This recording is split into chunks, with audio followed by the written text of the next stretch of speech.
Hello everybody, and welcome back to another episode of Orcs Master Unchained Chaos Trials. Last time we went through the first apprentice key. Today we are taking on tier 2 apprentice key, just to see how far we can get. So we have the following modifier. Mercenaries spawn on death, so now we have a motivation to stay alive. There is no gear allowed, and primary attack knockbacks us. It happens once in a while, like every minute we are knockbacked for like 7 seconds. Every basic attack that we do, shoot, or commit or whatever, we will be knockbacked for. So yeah, there we go. Let's just go into the second key. So the map we see right here is Cliffside Dash on Apprentice, which is relatively easy-ish for my level, thankfully. So we can go with 2 kill boxes right in front of our guardians.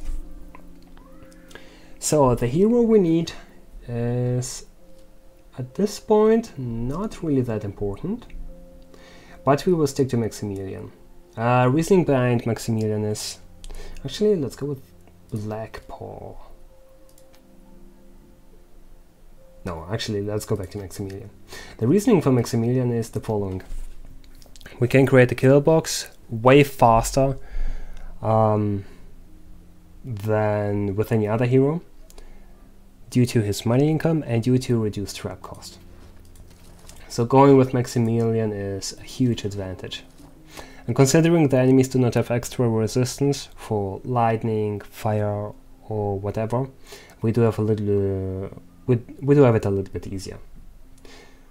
So the traps we have is, of course, the barricade. There's always need for a barricade. Again, with the primary part, so the barricade is a little bit cheaper. The other 2 parts do not affect us on this level at all. Our Flow Scorcher to burn enemies. We have also the Resonator on our Flow Scorcher to reduce the armor. This is the most important part. A Viscous Star, also reduced cost due to its extremely high cost. A Flip Trap I mean. The Flip Trap is pretty helpful against small enemies. And the most important part about the Flip Trap is having a certain part in it increases the damage against enemies by 100%. We will see it right here. Let's go back. This is the most important one. It's the Stunning Accumulator. As you see, enemies take 100% more damage for 5 seconds. Also reducing the cooldown of the Flip Trap. So instead of 60%, it's 95% faster. At least I believe this is how it works. Anyways, and thanks to the Flow Scorcher we also have the Fire Trigger, which means we have a 10% chance it will automatically activate even though it's on cooldown, as long as enemies are burning and are on the trap. And then the Flow Scorcher, here's the Resonator I was referring to, reduces the armor, so every other trap deals more damage. Also reducing the cooldown, and another Heat Trigger to just keep up the fire, and also to activating the Debilitation Resonator as much as possible. What we will also going for is the Wall Charger. I fell in love. Actually, no Wall Charger. Let's go with a physical build. That means we will go with a Grinder. In this case, our Grinder will have the Kinetic Resonator to slow the enemies, a Double Spring so it resets faster as soon as it's jammed, and we also go with Stamp Parts to reduce the cost a little bit by -20%. As you see right here, the Double Spring increases cost by 25%, reducing it by 20% will increase the cost by only 5%, which is barely noticeable. Our Swinging Mace is rocking the Fire Resonator for increased damage, as a combination with our Flow Scorcher. A Double Spring and the Stamp Parts, same reason as the Grinder, to increase refire rate by minimal cost increase. Here's our Viscous Star. There we go, this is the cost reduction. As we see right there, it costs 1,500 and the cost with the stamp parts is, what, 20% less. It's basically 300 bucks. Also a health siphon and a mana siphon, so we stay on top of our healing and mana. Just in case, it's really important for Riftlord, especially important for Riftlord, basically. And this is all what we need for this level. So there's our apprentice key. Let's go right into it. Here is Max with a different skill. Let's go with a basic skill, skin. There we go. Those are our traps. Here we go with a grinder and a swinging mace. There we go. Also, we go with a wall-building PhD just in case we stay on our barricades and something attacks the barricades, so it will regenerate quickly. And smashing deals.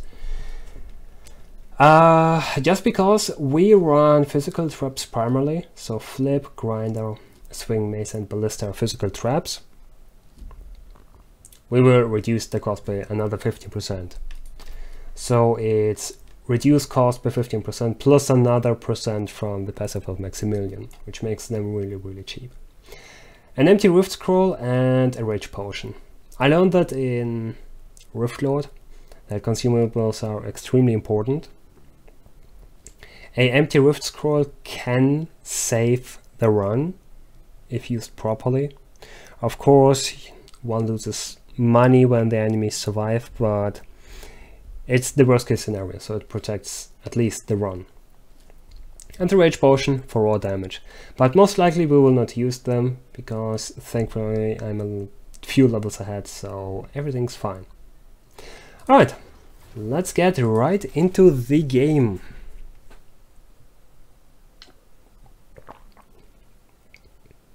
So unfortunately it is not possible to create one single lane on this map, on Cliffside Dash. That's why we definitely need 2 kill boxes. The Guardians are personal choice.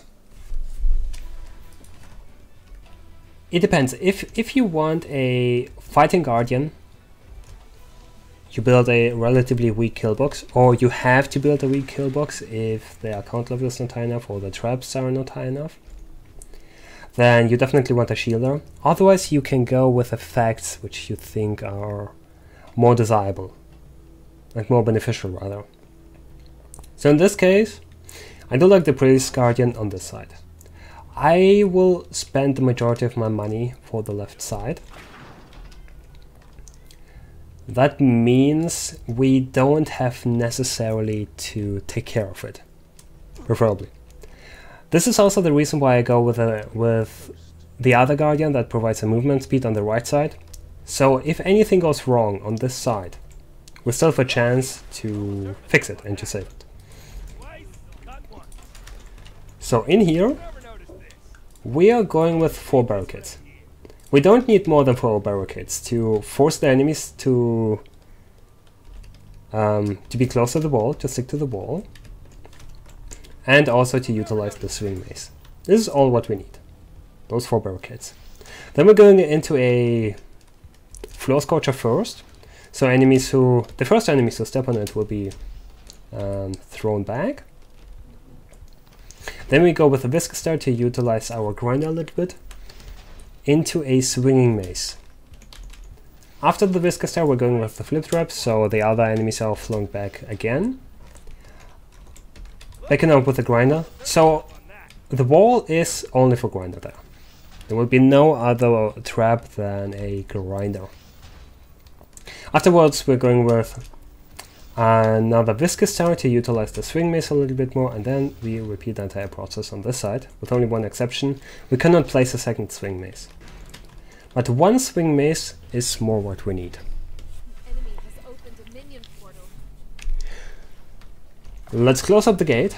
The reasoning behind closing the gate, I usually like open the gate first so we can deal with enemies one by one. Makes it a little bit easier, at least on Riftlord.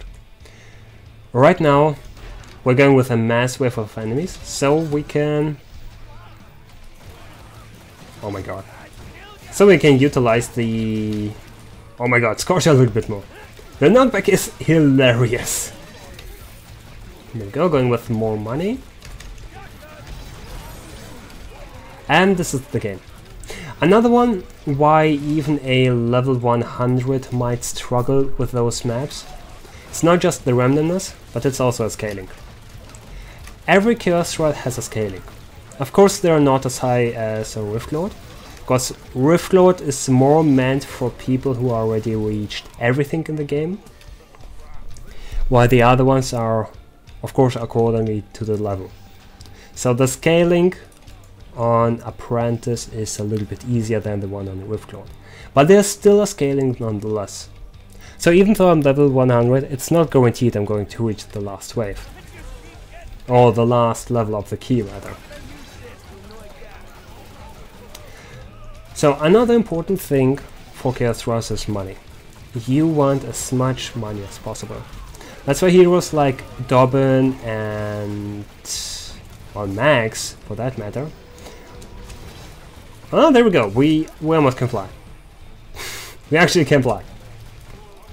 But this is the very specific reason why Max and Dobbin are more important on those maps, because of their high money game. Midnight also falls into the same category. She has a Weaver that increases her money gain by a +4 per landed basic attack on an enemy, which is, that doesn't sound that much, but this +4 can make a pretty big difference. And also this knockback is actually pretty good against hunters. Who would have thought? So I personally like to create more safety in here. Basically, we are done. This is it. We could go with a BGH Ballista, a big game hunting ballista. The big game hunting ballista will target only bosses, hunters and mercenaries. So even on lower levels, it's really beneficial to have some kind of big game hunting trap. Unfortunately, for the fitting level, which the Apprentice key is designed for, you won't have access to a big game hunting ballista, because the big game hunting ballista drops, as far as I remember, only a Rift Lord. But even then, you can go for big game hunting arrows and still utilize them somewhere inside your kill box or outside of your kill box. So you have the least amount of issues with bosses. And mercenaries and hunters, for that matter.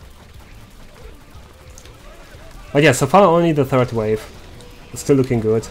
Enemies are relatively okay to deal with. Of course the knockback is somewhat alright-ish. It's not as bad. It's only for a short period of time, once in a while. Also, let's go with a Guardian. I completely forgot my Guardian. There we go. Also, another benefit of Max. Considering Max is a lightning hero, all enemies that die by his basic attacks or any of his abilities will explode, which deals damage in an area. It's sometimes even possible to see it. There we go, we can fly. It looks pretty good. It's not that great, so I apologize for the screen shake. And there we go, wave is complete. Now we can go with a swing miss in here, a floor scorcher, another viscous star, and a flip trap towards this direction. So all enemies who reach this point will either flung up towards this direction, or they will be weakened with our stunning accumulator, so we can deal 100% extra damage. So let's close this one up as soon as the knockback disappears. And there we go. Let's open it up again. And there's the benefit of the floor scorcher. Also, let's go with another grinder just in case.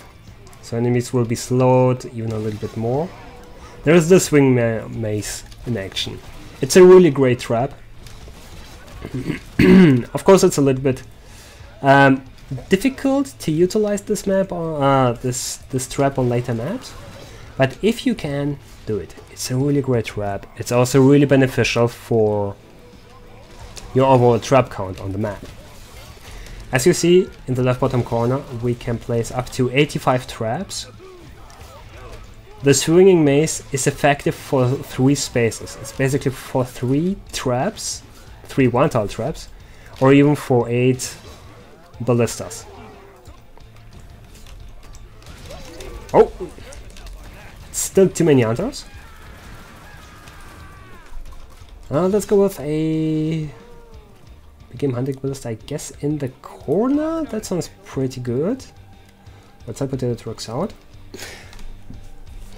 Also on Chaos Trials you don't have to go for 5 stars, so there's no need to rush.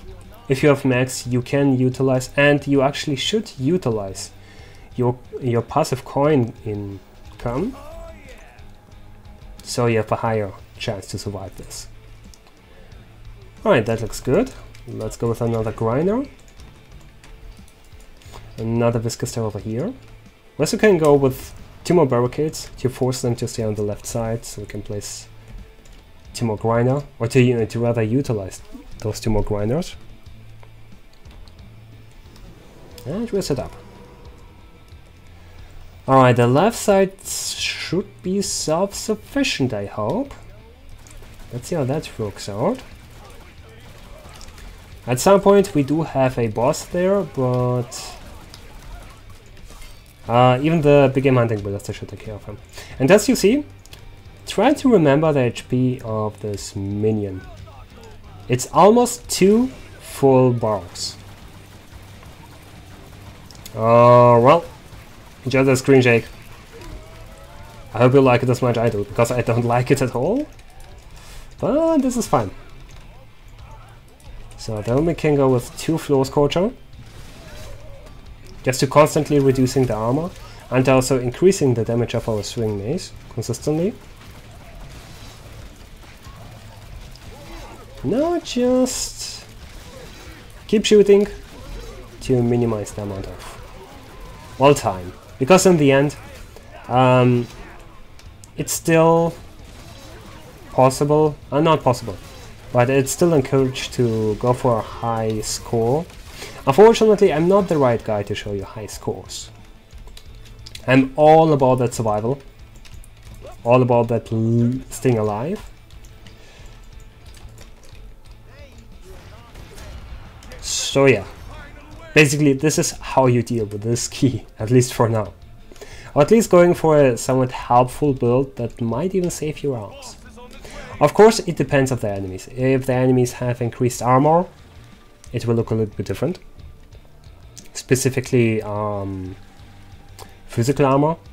If they have increased fire armor, this barely matters, considering the Floor Scorcher is not meant to be a damage dealer, it's only meant to reduce the armor, the overall armor.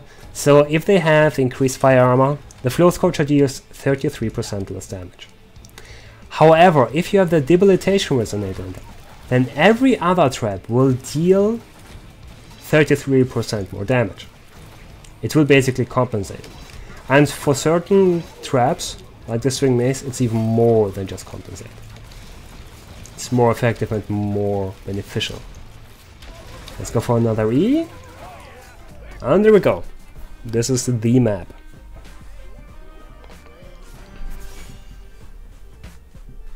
No, almost 2 million. A little bit more than 2 million. Just an okay score. So the key is upgraded. And we have additional mercenaries. And lightning armor. So this is basically the end of Max. More or less. I will definitely try him out and see if there's any chance we can still work with Max. But his damage is definitely weaker, by minus 33%. Then we end this episode with randomness. And there we go. A few gyps. Alright guys. That's it for this episode. I hope you enjoyed it. I hope you could learn something. If you did, consider to like it. If you didn't and you didn't enjoy the episode, then click the dislike button. If you have any feedback or comment or any idea about the series or this episode whatsoever, then just leave a comment in the section down below. Thank you for watching and have a nice day. See you next time.